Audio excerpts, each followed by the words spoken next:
Hello, and welcome to Chapter by Chapter. Today, I am reading from my office because that's where I get to film today. And we are reading Howl's Moving Castle by Diana Wynne Jones with the permissions of HarperCollins Publisher. Today, we are on Chapter 16, in which there's a great deal of witchcraft. Several hours passed. The dog man was hungry again. Michael and Sophie decided to have lunch too. Sophie approached Calcifer with a frying pan. "Why can't you have bread and cheese for once?" Calcifer grumbled.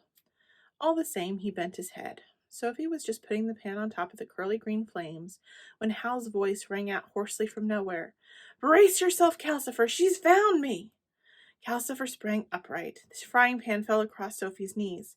"You'll have to wait," Calcifer roared, flaming blindingly up the chimney.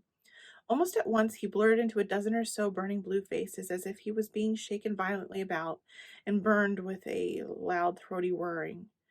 That must mean they're fighting," Michael whispered. Sophie sucked a slightly burned finger and picked up pieces of bacon off of her skirt with her other hand, staring at Calcifer. He was whipping from side to side in the fireplace. His blurred faces pulsed deep blue to sky blue, then to almost to white. One moment he had multiple orange eyes, the next rows of silvery, starry ones. She had never imagined anything like it. Something swept overhead with a blast and a boom which shook everything in the room. A second something followed with a loud, shrill roar. Calcifer pulsed nearly blue-black, and Sophie's skin fizzed with the black blast from the magic. Michael scrambled for the window. "They're quite near." Sophie hobbled to the window, too. The storm of magic seemed to have affected half of the things in the room. The skull was yattering its jaw so hard that it was traveling around in circles. Packets were dumping. Powder was seething in jars. A book dropped heavily off of the shelves and lay open on the floor, fanning its pages back and forth. At one end of the room, scented steam boiled out of the bathroom. At the other, Howl's guitar made of out-of-tune twangings, and Calcifer whipped about even harder than ever. Michael put the skull in the sink to stop it from jattering itself to the floor while he opened the window and craned out. Whatever was happening was maddeningly just out of sight. People in the houses opposite were at doors and windows, pointing to something more or less overhead. Sophie and Michael ran to the broom cupboard where they seized a velvet cloak each and flung them on. Sophie got the one that turned its wearer into the red-bearded man. Now she knew why Calcifer had laughed at her in the other one. Michael was a horse. But there was no time to laugh just then. Sophie dragged that door open and sped into the street, followed by the dog man, who seemed surprisingly calm about the whole thing. Michael trotted out after her with a clatter of non-existent hooves, leaving Calcifer whipping from blue to white behind them. The street was full of people looking upward. No one had time to notice things like horses coming out of houses. Sophie and Michael looked too and found a huge cloud boiling and twisting above the chimney tops. It was black and rotating itself violently. White flashes that were not quite light stabbed through the murk of it, but almost as soon as Michael and Sophie arrived, a cloud of magic shook on the shape of a misty bundle of fighting snakes. Then it tore into two with a noise like an enormous catfight. One part sped yowling across the roofs and out into the sea, and the second went screaming after it. Some people retreated indoors then. Sophie and Michael joined to rush the group of braver people down the sloping lanes to the dockside. There, everyone seemed to think the best view was to be had along the curve of the harbor wall. Sophie hobbled out to get along to it too, but there was no need to go beyond the shelter of the harbor master's hut. Two clouds were hanging in the air some way out to sea, on the other side of the harbor wall, and only two clouds in the calm blue sky. It was quite easy to see them. It was equally easy to see the dark patch of storm raging on the sea between the clouds, flinging up great white-topped waves. There was an unfortunate ship caught in that storm. Its masts were beating back and forth. They could see the spouts of water hitting it on all sides. The crew were desperately trying to take in the sails, but at least one had torn into a flying gray rags. "Can't they have a care for that ship?" someone said indignantly. Then the wind and the waves of the storm hit the harbor wall. White water lashed over, and the brave persons at the wall came crowding hurriedly back to the quayside, where the moored ships were heaving and grinding at their moorings. Among all of this, there was a great deal of screaming and high singing voices. Sophie put her face into the wind beyond the hut where the screaming came from and discovered that the raging magic had disturbed more than the sea and the wretched ship. A number of wet, slithery-looking ladies were flying. Green-brown hair were dragging themselves up into the harbor wall, screaming and holding long, wet arms out to more screaming ladies tossing in the waves. Every one of them had a fishtail instead of legs. "Confound it," said Sophie. "The mermaids from the curse." That meant that only two more impossible things had to come true now. She looked up at the two clouds. Howl was kneeling on the left-hand one, much larger and nearer than she would have expected. He was still dressed in black. Typically enough, he was staring over his shoulders at the frantic mermaids. He was not looking at them as if he remembered where they were part of the curse at all. "Keep your mind on the witch," the horse beside Sophie yelled. The witch sprang into being, standing on the right-hand cloud, a whirl of flame-colored robe and streaming red hair, and her arms raised to invoke further magic. As Howl turned and looked at her, her arms came down. Howl's cloud erupted into a fountain of rose-colored flame. Heat from it swept across the harbor, and the stones of the walls steamed. "It's all right," gasped the horse. Howl was on the tossing, nearly sinking ship below. He was a tiny black figure now, leaning against the buckling mainmast, and he let the witch know she had missed by waving at her cheekily. The witch saw him the instant he waved. Cloud, witch, and all once again became a savagely swooping red bird diving at the ship. The ship vanished. The mermaid sang a doleful scream, and there was nothing but silkily tossing water where the ship had been. But the diving bird was going on too fast to stop. It plunged into the sea with a huge splash. Nearly everyone on the quayside cheered. "I knew that wasn't a real ship, really," someone besides Sophie said. "Yes, it must have been an illusion," the horse said wisely. "It was too small." As proof that the ship had been much nearer than it looked, the waves from the splash reached the harbor wall before Michael could stop speaking. A 20-foot green hill of water rode smoothly sideways across it, sweeping the screaming mermaids into the harbor, rolling every moored ship violently sideways, and thudding in swirls against the harbor master's hut. An arm came out of the side of the horse and hauled Sophie back along the quay. Sophie gasped and stumbled in the knee-high gray water. The dogman bounded beside them, soaked to the ears. They had just reached the quay, and the boats in the harbor had all just rolled upright, when a second mountain of water rolled over the harbor wall. Out of its smooth side burst a monster. It was long, black, clawed thing, half cat, half sea lion, and it came racing down the wall towards the quay. Another burst of the wave as it smashed into the harbor, long and low too, but scalier, came racing after the first monster. Everyone realized that the fight was not over yet and splashed backward hurriedly against the sheds and houses on the quayside. Sophie fell over a rope and then a doorstep. The arm came out of the horse and dragged her upright as the two monsters shrieked past a scatter of salt water.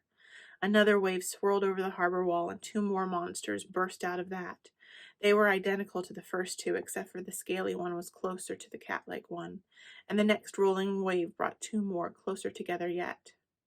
"What's going on?" Sophie squawked as this third pair raced past, shaking the stones of the jetty as they ran. "Illusions," Michael said out of the horse. "Some of them. They're both trying to fool one another into chasing the wrong one." "Which is who?" said Sophie. "No idea," said the horse. Some of the onlookers found the monsters too terrifying. Many went home. Others jumped down into the rolling ships to fend them off from the quay. Sophie and Michael joined the hard core of watchers who set off through the streets of Port Haven after the monsters. First they followed a river of seawater, then huge wet paw prints, and finally white gorges and scratches where the claws of the creatures had dug into the stones of the street. These led everyone out at the back of the town to the marshes, where Sophie and Michael had chased the shooting star. By the time all 6 creatures were bounding black dots, vanishing into the flat distance, the crowd spread into a more ragged line on the bank, staring, hoping for more, and afraid of what they might see. After a while, no one could see anything but empty marsh. Nothing happened. Quite a few people were turning away to leave when, of course, everyone else shouted, "Look!" A ball of pale fire rolled lazily up in the distance. It must have been enormous. The bang that went with it only reached the watchers when the fireball had become a spreading tower of smoke. The line of people all winced at the blunt thunder of it. They watched the smoke spread until it became part of the mist on the marshes. They went on watching after that. There was simply peace and silence. The wind rattled the weed marshes, and the birds began to dare to cry again. I reckon they must have done for one another, people said. The crowd gradually split into separate figures, hurrying away to jobs that they had left half done. Sophie and Michael waited until the very last, when it was clear that it was indeed all over. Then they turned slowly into Port Haven. Neither of them felt like speaking. Only the dogman seemed happy. He sauntered beside them so friskily that Sophie was sure he thought Hal was done for. He was so pleased with life that when they returned into the street where Hal's house was, and there happened to be a stray cat crossing the road, the dogman uttered a joyful bark and galloped after it. He chased it with a dash and a skitter straight to the castle doorstep, where it turned and glared. "Groff!" it meowed. "This is all I needed."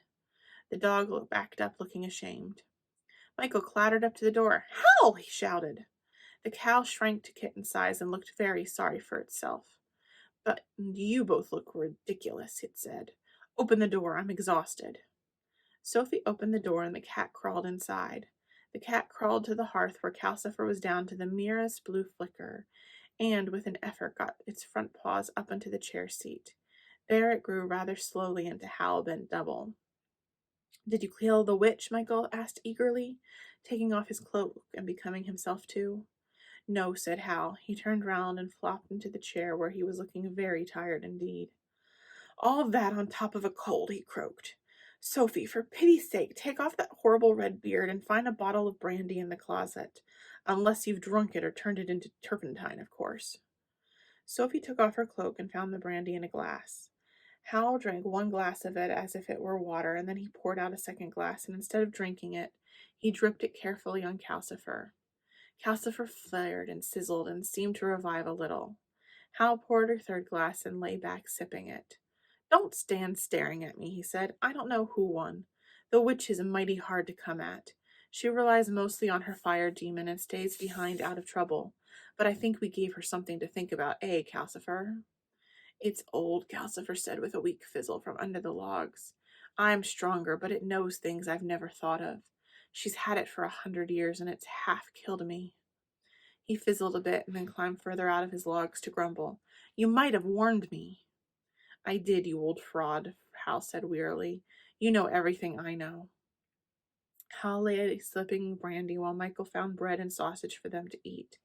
Food revived them all, except for perhaps the dogman, who seemed subdued now that Hal was back after all. Calcifer began to burn up and look his usual blue self. "This won't do," Hal said. He hauled himself to his feet. "Look sharp, Michael. The witch knows we're in Port Haven. We're not only going to have to move the castle and the Kingsbury entrance now, I shall have to transfer Calcifer to the house that goes with that hat shop." "Move me?" Calcifer crackled. He was azure with apprehension. "That's right," said Hal. "You have a choice between market shipping or the witch. Don't go and be difficult." "Curses!" wailed Calcifer, and he dived to the bottom of the grate. And that is the end of chapter 16. We are now going to move on to chapter 17. Chapter 17, in which the moving castle moves houses. Hal set to work as hard as he had just had a week's rest.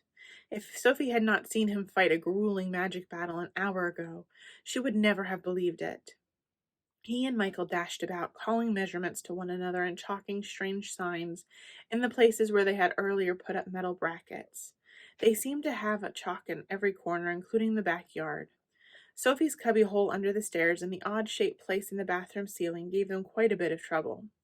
Sophie and the dogman were pushed this way and that, and then pushed aside completely so Michael could crawl about, chalking a 5-pointed star inside a circle on the floor. Michael had done this and was brushing dust and chalk off his knees when Hal came racing in with the patches of whitewash all over his black clothes. Sophie and the dogman were pushed aside again so that Hal could crawl about, writing signs in and around both star and circle. Sophie and the dogman went to sit on the stairs. The dogman was shivering. This did not seem to be magic he liked. Hal and Michael raced out into the yard. Hal raced back. "Sophie," he shouted, "quickly! What are we going to sell in that shop?" "Flowers," Sophie said, thinking of Mrs. Fairfax again. "Perfect," said Hal, and hurried over to the door with a blob of paint and a small paintbrush. He dipped in the brush in the pot and carefully painted the blue blob yellow, then dipped again. This time the brush came out purple. He painted the green blob with it, and the third dip of the paint was orange, and the orange went over the red blob. Hal did not touch the black blob. He turned away, and the end of his sleeve went into the paint pot along with the brush. "Botheration," said Hal, dragging it out. The trailing tip of the sleeve was all colors of the rainbow. Hal shook it, and it was black again. "Which suit is that, really?" Sophie asked. "I've forgotten. Don't interrupt. The difficult part of this is coming up," Hal said as he rushing the paint pot back to the bench.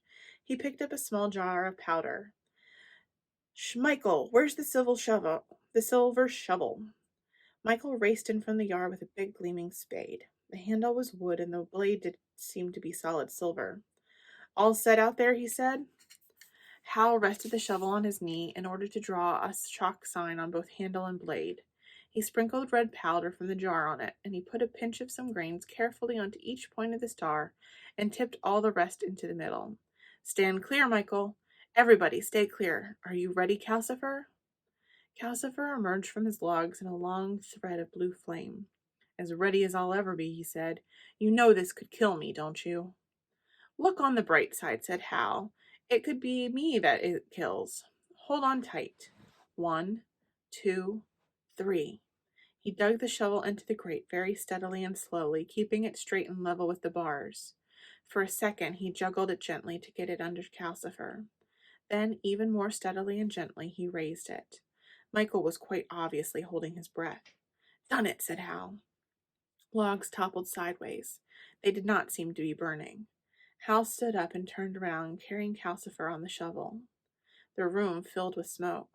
The dogman whined and shivered. Hal coughed. He had a little trouble holding the shovel steady.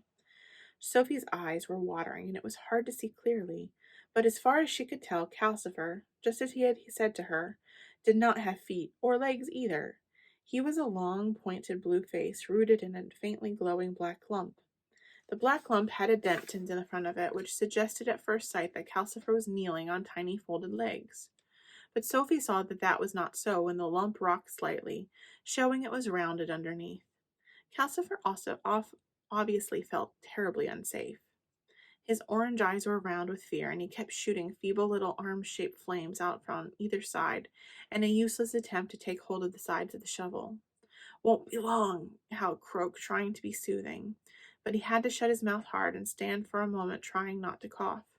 The shovel wobbled, and Calcifer looked terrified. Hal recovered. He took a long, careful step into the sharp circle, and then another into the center of the fine-pointed star. There, holding the shovel out level, he turned slowly around one complete turn, and Calcifer turned with him, sky blue and staring with panic. It felt as if the whole room turned with them. The dogman crouched close to Sophie. Michael staggered. Sophie felt as if their piece of the world had come loose, and it was swinging and jigging around in a circle sickeningly. She did not blame Calcifer for looking so frightened. Everything was still swinging and swaying as Hal took the same long, careful steps out of the star and out of the circle. He knelt down by the hearth and with enormous care slid Calcifer back into the grate again and packed the logs back around him. Calcifer flopped, green flames uppermost. Hal leaned on the shovel and coughed. The room rocked and settled. For a few instances, while the smoke seemed to hang everywhere, Sophie saw to her amazement the well-known outlines of the parlor in the house where she had been born. She knew it even though its floor was bare boards and there were no pictures on the walls. The castle room seemed to wiggle itself inside the parlor, pushing it out here, pulling it in there, bringing the ceiling down to match its own ceiling beams, until the two melted together and became the castle room again, except perhaps now it was a bit higher and squarer than it had been. "Have you done it, Calcifer?" coughed Hal. "I think so," Calcifer said, rising up the chimney. He looked none the worse for his ride on the shovel. "You'd better check me, though." Hal helped himself up on the shovel and opened the door with the yellow blob downward. Outside was the street and market shipping that Sophie had known all of her life. People she knew were walking past in the evening, taking a stroll before supper, and in a way a lot of people did in the summer. Hal nodded at Calcifer, shut the door, and turned the knob orange down and opened it again. A wide, weedy drive wound from the door now, amongst the clumps of trees, almost picturesquely lit some sideways by the low sun. In the distance stood a grand stone gateway with statues on it. "Where is this?" said Howl. "An empty mansion at the end of the valley," Calcifer said rather defensively. "It's the nice house you told me to find. It's quite fine." "I'm sure it is," said Howl. "I simply hope the real owners don't object." He shut the door and turned the knob face purple down. "Now for the moving castle," he said as he opened it again. It was nearly dusk out there. A warm wind full of different scents blew in. Sophie saw a bank of dark leaves drift by, loaded with big purple flowers amongst the leaves. It slowly spun this way and that. Its place was taken by a stand of dim white lilies and a glimpse of sunset on the water beyond. The smell was so heavenly that Sophie was halfway across the room before she was aware. "No, your long nose stays out of there until tomorrow," said Hal as he shut the door with a snap. "That part's right on the edge of the waist. Well done, Calcifer, perfect. The nice house and lots of flowers as ordered." He flung the shovel down and went to bed, and he must have been tired. There were no groans, no shout, and almost no coughing. Sophie and Michael were tired too. Michael flopped into the chair and sat stroking the dog man, staring. Sophie perched on the stool, feeling strange. They had moved. It felt the same, but different, quite confusingly. And why was the moving castle now on the edge of the waist? Was it the curse pulling Hal towards the witch? Or had Hal slithered out so hard that he had come out right behind himself and turned out what most people would call honest? Sophie looked at Michael to see what he thought. Michael was asleep, and so was the dog man. Sophie looked at Calcifer instead, sleepily flickering among the rosy logs with his orange eyes almost shut. She thought of Calcifer pulsing almost white with white eyes, and then of Calcifer staring anxiously as he hobbled and wobbled on the shovel. He reminded her of something. The whole shape of him did. "Calcifer," she said, "were you ever a falling star?" Calcifer opened one orange eye at her. "Of course," he said. "I can talk about that if you will know. The contract allows me to." "And Hal caught you?" asked Sophie. 5 years ago," said Calcifer, "out on Port Haven marshes, just after he set up as Jenkin the sorcerer. He chased me in 7-league boots. I was terrified of him. I was terrified anyways, because when you fall, you know you're going to die. I would have done anything rather than die. When Hal offered to keep me alive the way humans stay alive, I suggested a contract on the spot. Neither of us knew what we were getting into. I was grateful, and Hal only offered because he was sorry for me." "Just like Michael," said Sophie. "What's that?" Michael said, waking up. "Sophie, I wish we weren't right on the edge of the waist. I didn't know we would be. I don't feel safe." "Nobody's safe in a wizard house," Calcifer said feelingly. The next morning the door was set to black blob down, and to Sophie's great annoyance it would not open at any setting. She wanted to see those flowers, witch or no witch. So she took out her impatience by fetching a bucket of water and scrubbing the chalk signs off the floor. Hal came in while she was doing it. "Work, work, work," he said, stepping around Sophie as she scrubbed. He looked a little strange. His suit was still dense black, but he had turned his hair fair again. It looked white against the black. Sophie glanced at him and thought of the curse. Hal may have been thinking of it too. He picked the skull out of the sink and held it in one hand mournfully. "Alas, poor Yorick," he said. "She heard mermaids, so it follows that there is something rotten in the state of Denmark. I have caught an everlasting cold, but luckily I am terribly dishonest. I cling to that." He coughed pathetically, but his cold was getting better, and it did not sound very convincing. Sophie exchanged looks with the dog man, who was sitting watching her, looking as doleful as Hal. "You should be getting back to Letty," she murmured. "What's the matter?" she said to Hal. "Miss Angorian did not going well?" "Dreadfully," said Hal. "Lily Angorian has a heart like a boiled stone." He put the skull back on the sink and shouted for Michael. "Food! Work!" he yelled. After breakfast, they took everything out of the broom cupboard. Then Michael and Hal knocked a hole in the side wall of it. Dust flew out of the cupboard door and strange thumpings occurred. At last they both shouted for Sophie.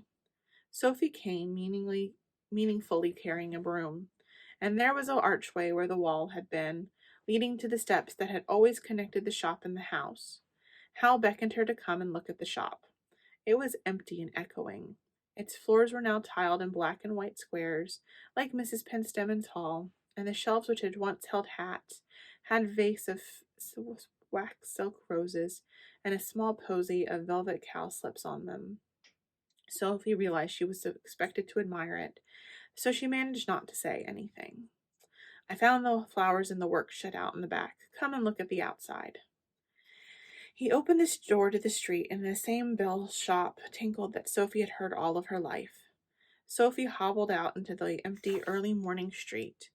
The shop front had been newly painted green and yellow. Curly letters over the window said, H. Jenkins, Fresh Flowers Daily. Changed your mind about common names, haven't you? Said Sophie. For reasons of disguise only, said Howl. I prefer Pendragon.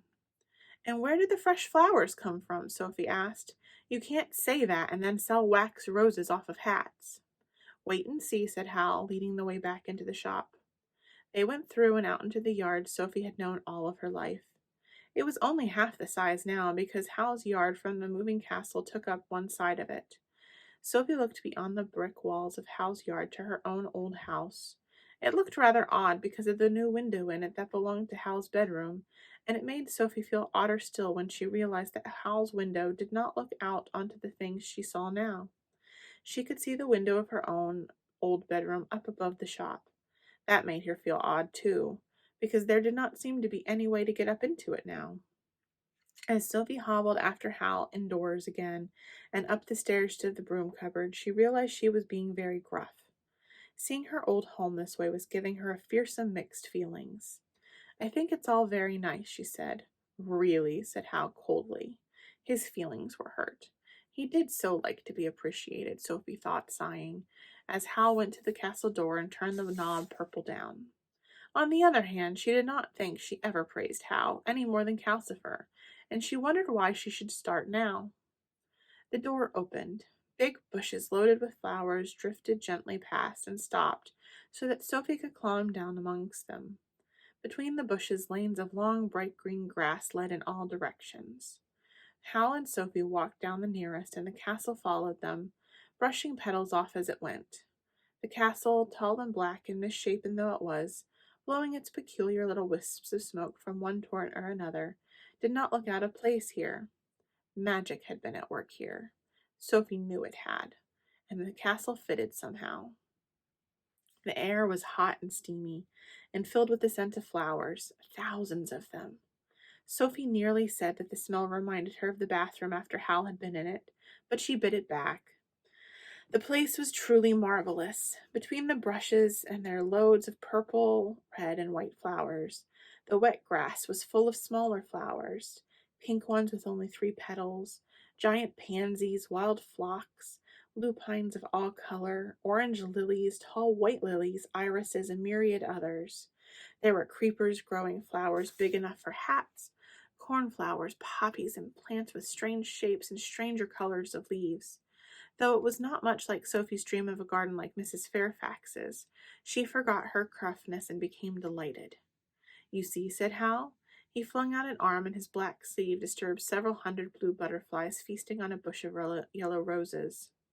We can cut the flowers by the armload every morning and sell them in market shipping with the dew still on them. At the end of that green lane of grass became squashy. Vast orchids sprouted under the bushes.